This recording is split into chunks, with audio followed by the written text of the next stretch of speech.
Bom dia, a paz, turminha. Tô tão feliz de estar aqui com vocês. Esperei a semana inteira para chegar esse momento, para que a gente pudesse compartilhar da palavra juntos.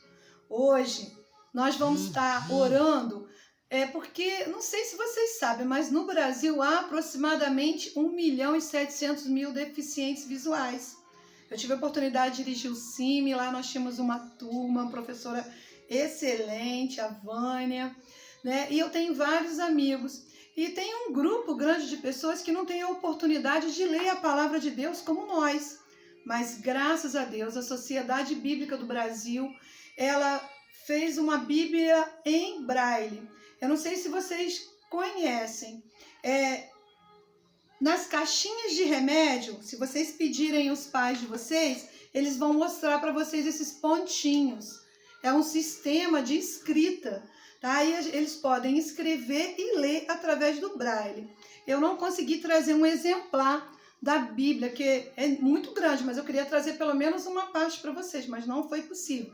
Mas no próximo momento eu vou trazer para que vocês possam conhecer. E hoje nós vamos estar aproveitando para a gente orar. Orar pela sociedade bíblica, orar pelos deficientes, os portadores de necessidades especiais, principalmente os deficientes visuais, porque eles não têm a oportunidade de ler a Bíblia como nós lemos, mas eles, mais do que isso, as pessoas têm que ler a Bíblia através também dos nossos exemplos, das nossas atitudes. Então, vamos fechar nossos olhos, vamos orar.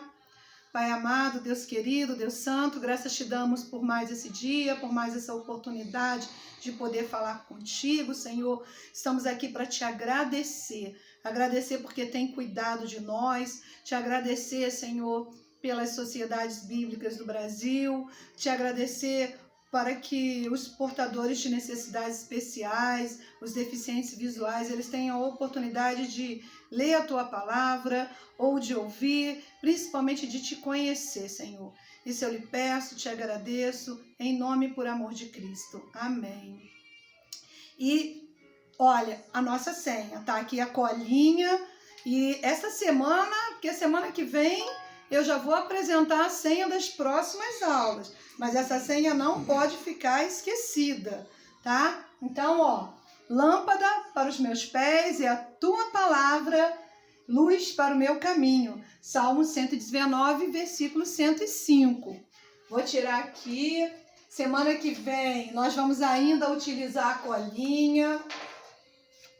Mas a partir, depois da outra semana, aí nós já vamos ter uma senha nova. E vocês não podem esquecer, tá?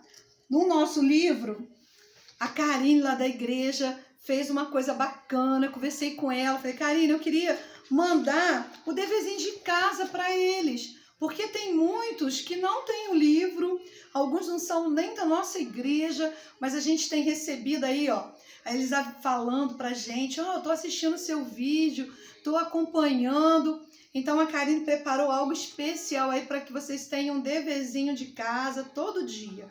E aí vocês vão ler a palavra, vão fazer o dever, tá? Então acompanha aí a gente. E a nossa aula de hoje, tá? Ela vai tratar sobre o quê? O livro escrito por várias mãos. E vocês vão ler a palavra em Amós 7,14, tá? Que vai falar um pouquinho sobre Amós. E no livro escrito por várias mãos, a gente trata de profissões diferentes, trata de histórias diferentes, de épocas diferentes. Nas profissões diferentes, tem Amós. E Amós, tá?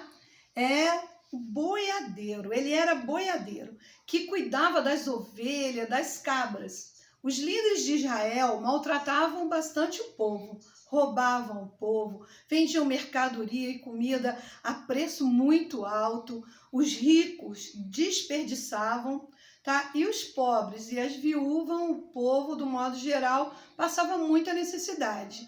Olha, vocês estão fazendo alguma associação com os tempos de hoje, gente? Ó, fiquem ligados.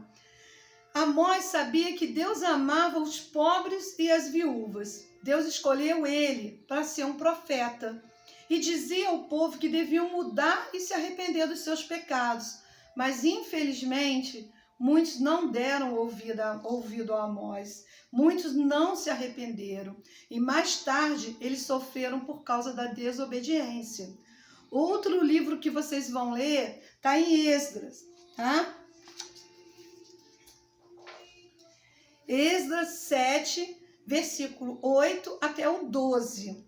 E Esdras, ele era um escriba, ele escrevia os documentos, escreviam as cartas, principalmente para o rei, para outras pessoas. Mas além de escriba, Esdras era um sacerdote que ensinou a lei de Deus ao povo de Israel. Então nós temos aqui, duas, profissões diferentes. Um era escriba, outro era um boiadeiro que cuidava das cabras. Nós temos também histórias diferentes. O texto fala do lindo encontro de Isaac e Rebeca, e vocês vão ler isso em Gênesis 24, do 60 ao 67. Eles se conheceram no deserto do Negueb. Desculpa, gente. No deserto do Negueb. Se casaram e moravam numa região por algum tempo. E eu trouxe essa imagem aqui, porque depois eu vou dar um dever de casa, que vocês vão olhar lá no YouTube, tá? Para vocês verem no deserto do Negueb. O que Deus fazia, faz e fará. Que coisa mais linda que acontece. E como tem vários vídeos, neste vídeo aqui é que eu gostaria que vocês assistissem, que tem essa imagem. Por isso que eu trouxe essa imagem para vocês. O outro texto, ele fala de José. José era filho de Jacó. Quando jovem, ele foi vendido como escravo. Ele morou no Egito e olha, mesmo sendo vendido como escravo, vocês sabem o que Deus fez na vida dele? Ele se tornou governador. Opa, peraí. Aqui, Ao vivo é assim mesmo, né? Ele se tornou governador daquele país. Na Bíblia, há histórias ocorridas em diferentes lugares. E em todas elas, Deus criou daqueles que cuidou daqueles que confiam nele, como Isaac e José.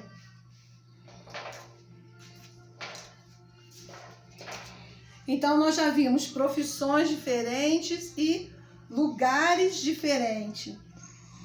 Nós temos também em épocas diferentes. E vocês vão ler lá em Juízes 2, do 10 ao 16, o capítulo 3, do 7 ao 11, e vão ler também 2 Crônicas, capítulo 14, o versículo do 1 ao 6. Depois que Josué morreu, o povo se esqueceu das promessas que tinham feito e começou a viver uma vida de pecado. Então os inimigos dos israelitas invadiram suas terras e o fizeram sofrer por 8 anos. Depois desse tempo, o povo clamou ao Senhor. Então Deus mandou Otoniel.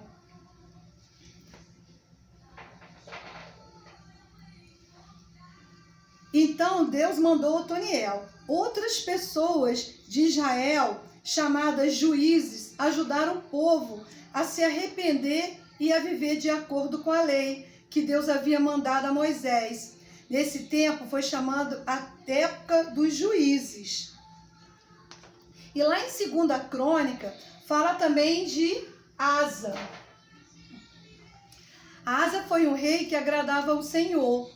Por causa da sua obediência, Deus abençoou seu povo, dando-lhes paz. Lembra na aula passada que eu falei do alfabeto, que nós precisamos estar na nossa mente, no nosso coração? E esse alfabeto é composto somente de quê? 4 letrinhas. Quais são as letrinhas? O, B, D, C. Obedecer. Como Asa foi obediente à palavra, Deus abençoou o povo. A Bíblia inteira, ela levou assim, mais ou menos de 1500 a 1600 anos para ser escrita. Entre o ano de 1450 a.C. a 100 depois de Cristo. Tem 66 livros, cerca de 40 escritores humanos, contudo, tendo a unidade de pensamento de Gênesis a Apocalipse, porque o seu autor é Deus. Deus que inspirou, Deus que deu a oportunidade a esses homens de escreverem a sua palavra. Profissões, histórias e épocas diferentes, mesmo assim, seu conteúdo está certo, não tem erro, não tem contradições, porque quem cuidou para que ela fosse escrita foi Deus, o autor da Bíblia. Ele mesmo guiou e ensinou os escritores a maneira certa e o jeito que ele quis para que cada um deles fizesse. Tudo isso porque para que hoje você e eu pudéssemos ser salvos e conhecer melhor a Deus. Eu gostaria de ler agora a palavra em 2 Pedro. 2 Pedro 1:21 fala assim: porque nunca jamais qualquer profecia foi dada por vontade humana. Entretanto, homens santos falaram da parte de Deus, movido pelo Espírito Santo. Porque Deus, e aí eu quero fazer um parênteses, né? Por que Deus está permitindo que tudo isso aconteça? A palavra de Deus, ela tem que ser cumprida. Os sinais que antecedem o retorno do nosso Senhor Jesus Cristo. O Senhor sempre permitiu que algo acontecesse, porque quando tudo está bem, o ser humano relaxa. O ser humano acha que pode fazer tudo por ele mesmo, acha que não precisa de Deus, que ele é capaz de fazer qualquer coisa. Então, neste momento é que nós vemos como nós não somos nada. Não adianta dinheiro e nem poder. Aí paramos para refletir e se prostrarmos diante do nosso Deus e pedir perdão aos nossos pecados. Com certeza, o Senhor é fiel e justo para nos perdoar. E aí tudo isso está acontecendo para quê? Para que a gente possa se chegar mais, para que a gente possa orar. Né? Deixa eu tirar aqui, ó.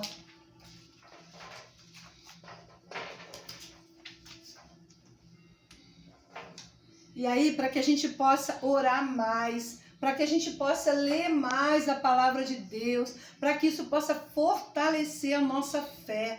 E assim, nós, junto com a nossa família, se nós voltarmos, né, a ter o hábito de ler, orar junto, tá? Nós vamos ter famílias fortes. E é para isso que nós estamos aqui, para que você entenda, aprenda que existiram aí, ó, 40 homens, mulheres que foram inspirados por Deus para escrever a palavra dele, que é viva e eficaz. E para que a gente possa ter o hábito de ler a palavra, buscar mais a Deus. Então, essa é a nossa aula. Acompanhe aí, né, conforme eu fui falando, anotem, pede os pais para ajudar, anotar os textos que vocês precisam ler, para que vocês possam fazer a nossa atividade, que está num outro espaçozinho aí do YouTube aí que vocês vão encontrar, para que vocês possam ter atividades durante toda a semana. Não esqueçam da nossa gincana, tá? Tá aí, ó, a nossa gincana. Semana passada nós tivemos mais participação mais ativa. Eu estou esperando o resultado. Tem gente que não me mandou ainda, ó, dizendo: eu assisti para levar presença, senão vai levar falta na nossa aula. Então, ó, não esqueçam de dizer: eu participei, eu vi, assisti o vídeo, eu corrigi as atividades. Não esqueçam disso, hein? Então, dever de casa da semana passada era fazer um cartão de Páscoa. Quem fez? Ninguém postou. Vocês estão, ó, não pode ficar desanimado. Quem fez o cartãozinho de Páscoa? Então, posta, porque eu tô sabendo que tem gente que fez, mas não postou. Então, eu quero falar com vocês, tá? Para que a gente possa lembrar de tudo isso que nós conversamos e que vocês possam ficar atentos à palavra e tudo que está acontecendo à nossa volta. Que Deus possa continuar os abençoando. Nós vamos estar orando agora e que você não esqueça, tá? De ser exemplo mesmo dentro da sua casa, com seus pais, com seus irmãos, com seus familiares, tá? Nesse momento que nós estamos em isolamento social, e vocês não percam a oportunidade de demonstrar o amor de Deus a todo momento. Então vamos estar orando. Pai amado, graças te damos, Senhor, por mais esse momento, por mais essa oportunidade, que possa tudo que nós falamos aqui possa ficar gravado na mente, no coração dos nossos juniores, de todos nós, Senhor. Perdoa os nossos pecados, nos dê uma semana abençoada, em nome e por amor de Cristo. Então, fiquem com Deus, que Deus os abençoe e espero vocês, hein, na próxima semana. Um beijão, tá? Que tô cheia de saudades. Deus abençoe vocês.